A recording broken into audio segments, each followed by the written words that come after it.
بسم الله الرحمن الرحيم. الحمد لله الذي أنزل على عبده الكتاب ولم يجعل له عوجا قيما لينذر بأسا شديدا من لدنه ويبشر المؤمنين الذين يعملون الصالحات أن لهم أجرا حسنا ماكثين فيه أبدا وينذر الذين قالوا اتخذ الله ولدا ما لهم به من علم ولا لآبائهم كبرت كلمة تخرج من أفواههم إن يقولون إلا كذبا فلعلك باخع نفسك على آثارهم إن لم يؤمنوا بهذا الحديث أسفا إنا جعلنا ما على الأرض زينة لها لنبلوهم أيهم أحسن عملا وإنا لجاعلون ما عليها صعيدا جرزا أم حسبت أن أصحاب الكهف والرقيم كانوا من آياتنا عجبا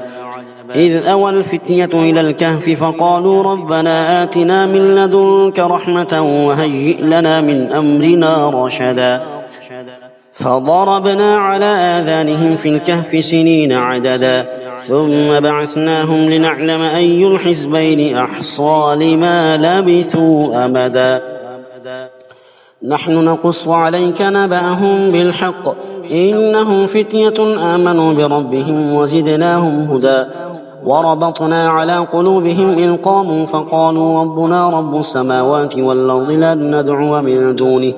من دونه إلها لقد قلنا إذا شططا هؤلاء قوم اتخذوا من دونه آلهة لولا يأتون عليهم بسلطان بين فمن أظلم ممن افترى على الله كذبا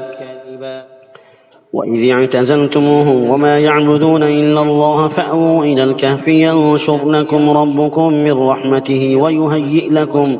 ويهيئ لكم من أمركم مرفقا وترى الشمس إذا طلعت تزاور عن كهفهم ذات اليمين وإذا غربت تقرضهم ذات الشمال وهم في فجوة منه ذلك من آيات الله من يهد الله فهو المهتد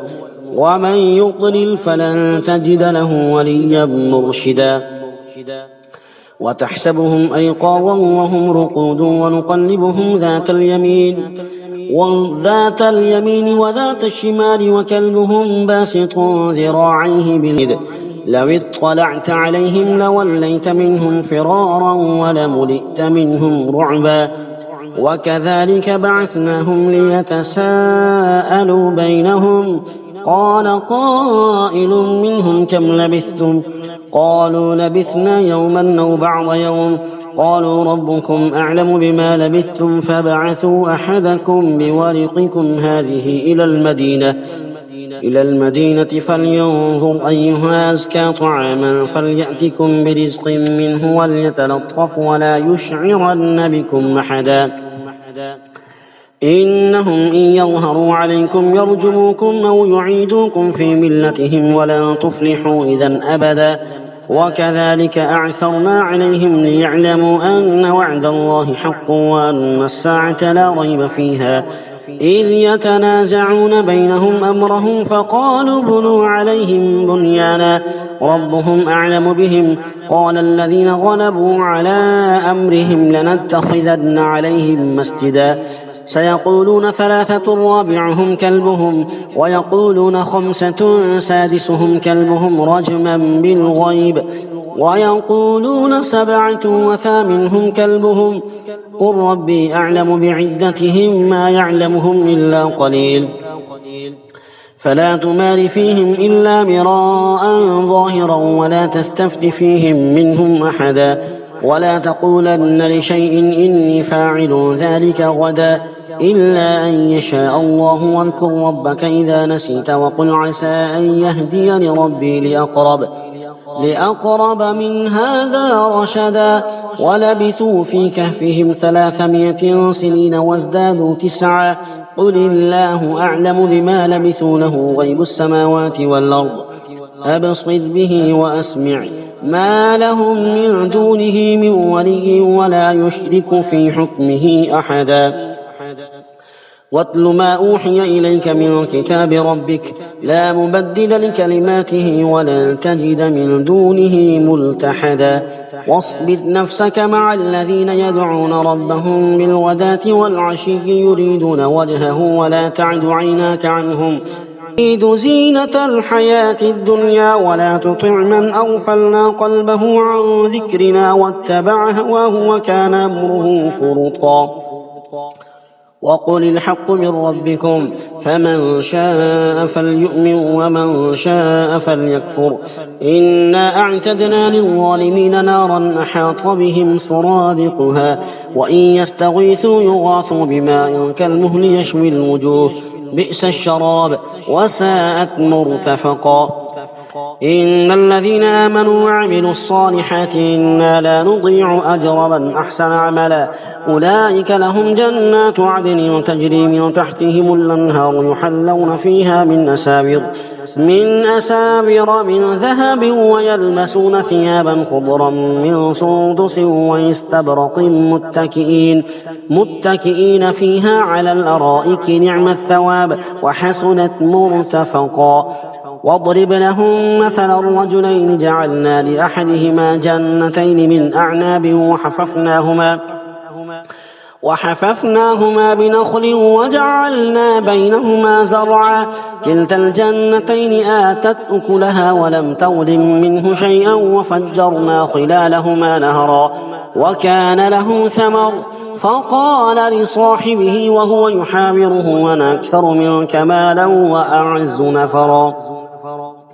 ودخل جنته وهو ظالم لنفسه قال ما أظن أن تبيد هذه أبدا وما أظن الساعة قائمة ولئن رددت إلى ربي لأجدن خيرا منها منقلبا قال له صاحبه وهو يحاوره وكفرت بالذي خلقك من تراب ثم من نطفة ثم سواك رجلا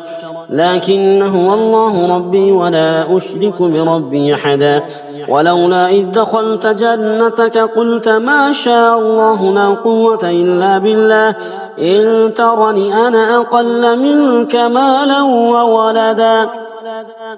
فعسى ربي أن يؤتيني خيرا من جنتك ويرسل عليها حسبانا من السماء فتصبح صعيدا زلقا أو يصبح ماؤها غورا فلا تستطيع له طلبا وأحيط بثمره فأصبح يقلب كفيه على ما أنفق فيها وهي خاوية على عروشها ويقول يا ليتني لم أشرك بربي أحدا ولم تكن له فئة ينصرونه من دون الله وما كان منتصرا هنالك الولاية لله الحق هو خير ثوابا وخير عقبا واضرب لهم مثل الحياة الدنيا كماء إن أنزلناه من السماء فاختلط به نبات الأرض فأصبح هشيما تذروه الرياح وكان الله على كل شيء مقتدرا المال والبنون زينة الحياة الدنيا والباقيات الصالحات خير عند ربك ثوابا وخير أملا ويوم نسير الجبال وترى الأرض بارزة وحشرناهم فلم نغادر منهم أحدا وعرضوا على ربك صفا لقد جئتمونا كما خلقناكم أول مرة بل زعمتم أن لن نجعل لكم موعدا ووضع الكتاب فترى المجرمين مشفقين مما فيه ويقولون يا ويلتنا ما لهذا الكتاب لا يغادر صغيرة ولا كبيرة إلا أحصاها ووجدوا ما عملوا حاضرا ولا يظلم ربك أحدا وإذ قلنا للملائكة اسجدوا لآدم فسجدوا إلا إبليس كان من الجن ففسق عن أمر ربه أفتتخذونه وذريته أولياء من دوني وهم لكم عدو بئس للظالمين بدلا ما أشهدتهم خلق السماوات والأرض ولا خلق أنفسهم وما كنت متخذ المضلين عضدا ويوم يقول نادوا شركائي الذين زعمتم فدعوهم فلم يستجيبوا لهم وجعلنا بينهم موبقا ورأى المجرمون النار فظنوا أنهم مواقعوها ولم يجدوا عنها مصرفا ولقد صرفنا في هذا القرآن للناس من كل مثل وكان الإنسان أكثر شيء جدلا وما منع الناس أن يؤمنوا إذ جاءهم الهدى ويستغفروا ربهم إلا أن تأتيهم سنة الأولين أو يأتيهم العذاب قبلا وما نرسل المرسلين إلا مبشرين ومنذرين ويجادل الذين كفروا بالباطل ليدحضوا به الحق واتخذوا آياتي وما أنذروا هزوا ومن أظلم ممن ذكر بآيات ربه فأعرض عنها ونسي ما قدمت يداه إنا جعلنا على قلوبهم مكنة أن يفقهوه وفي آذانهم وقرا وإن تدعهم إلى الهدى فلن يهتدوا إذا أبدا وربك الغفور ذو الرحمة لو يؤاخذهم بما كسبوا لعجل لهم العذاب بل لهم موعد لن يجدوا من دونه موئلا وتلك القرى أهلكناهم لما ظلموا وجعلنا لمهلكهم موعدا وإذ قال موسى لفتاه لا أبرح حتى أبلغ مجمع البحرين أو أمضي حقبا فلما بلغا مجمع بينهما نسيا حوتهما فاتخذ سبيله في البحر سربا فلما جاوزا قال لفتاه آتنا غداءنا لقد لقينا من سفرنا هذا نصبا قال أرأيت إذ أوينا إلى الصخرة فإني نسيت الحوت وما أنسانيه إلا الشيطان أن أذكره واتخذ سبيله في البحر عجبا قال ذلك ما كنا نبغي فارتدا على آثارهما قصصا فوجدا عبدا من عبادنا آتيناه رحمة من عندنا وعلمناه من لدنا علما قال له موسى هل أتبعك على أن تعلمني مما علمت رشدا قال إنك لن تستطيع معي صبرا وكيف تصبر على ما لم تحط به خبرا قال ستجدني إن شاء الله صابرا ولا أعصي لك أمرا قال فإن اتبعتني فلا تسألني عن شيء حتى أحدث لك منه ذكرا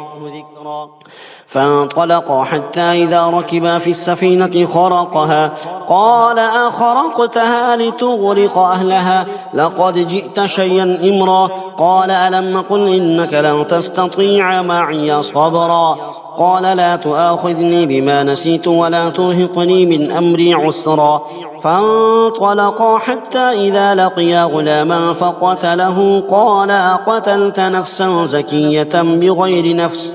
لقد جئت شيئا نكرا قال ألم قل لك إنك لن تستطيع معي صبرا قال إن سألتك عن شيء بعدها فلا تصاحبني قد بلغت من لدني عذرا فانطلقا حتى إذا أتيا أهل قرية استطعما أهلها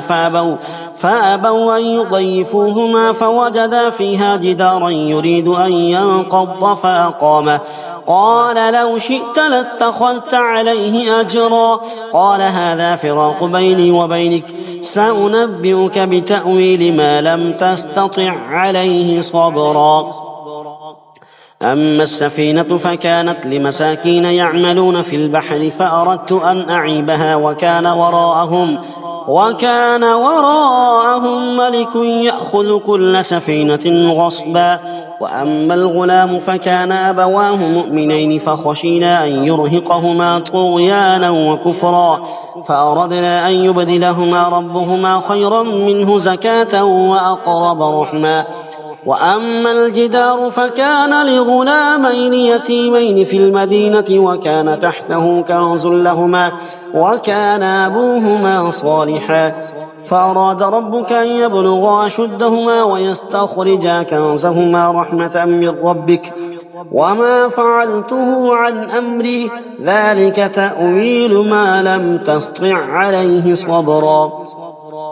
ويسألونك عن ذي القرنين قل سأتلو عليكم منه ذكرا إنا مكنا له في الأرض وآتيناه من كل شيء سببا فأتبع سببا حتى إذا بلغ مغرب الشمس وجدها تغرب في عين حمئة ووجد عندها قوما قلنا يا ذا القرنين إما أن تعذب وإما أن تتخذ فيهم حسنا قال أما من ظلم فسوف نعذبه ثم يرد إلى ربه فيعذبه عذابا نكرا وأما من آمن وعمل صالحا فله جزاء الحسنى وسنقول له من أمرنا يسرا ثم أتبع سببا حتى إذا بلغ مطلع الشمس وجدها تطلع على قوم لم نجعل لهم من دونها سترا كذلك وقد أحطنا بما لديه خبرا ثم أتبع سببا حتى إذا بلغ بين السدين وجد من دونهما قوما لا يكادون يفقهون قولا قالوا يا ذا القرنين إن يأجوج ومأجوج مفسدون في الأرض فهل نجعل لك خرجا على أن تجعل بيننا وبينهم سدا قال ما مكنني فيه ربي خير فأعينوني بقوة أجعل بينكم وبينهم ردما آتوني زبر الحديد حتى إذا ساوى بين الصدفين قال انفخوا حتى إذا جعله نارا قال آتوني أفرغ عليه قطرا فما استطاعوا أن يظهروه وما استطاعوا له نقبا قال هذا رحمة من ربي فإذا جاء وعد ربي جعله دكا وكان وعد ربي حقا وتركنا بعضهم يومئذ يموج في بعض ونفخ في الصور فجمعناهم جمعا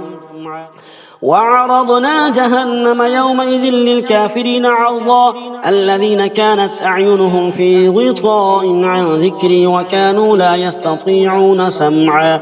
أفحسب الذين كفروا أن يتخذوا عبادي من دوني أولياء إنا أعتدنا جهنم للكافرين نزلا قل هل ننبئكم بالأخسرين أعمالا الذين ضل سعيهم في الحياة الدنيا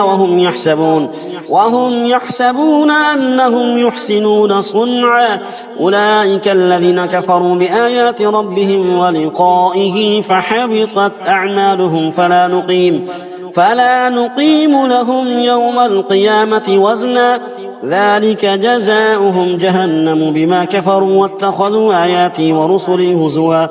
إن الذين آمنوا وعملوا الصالحات كانت لهم جنات الفردوس نزلا خالدين فيها لا يبغون عنها حولا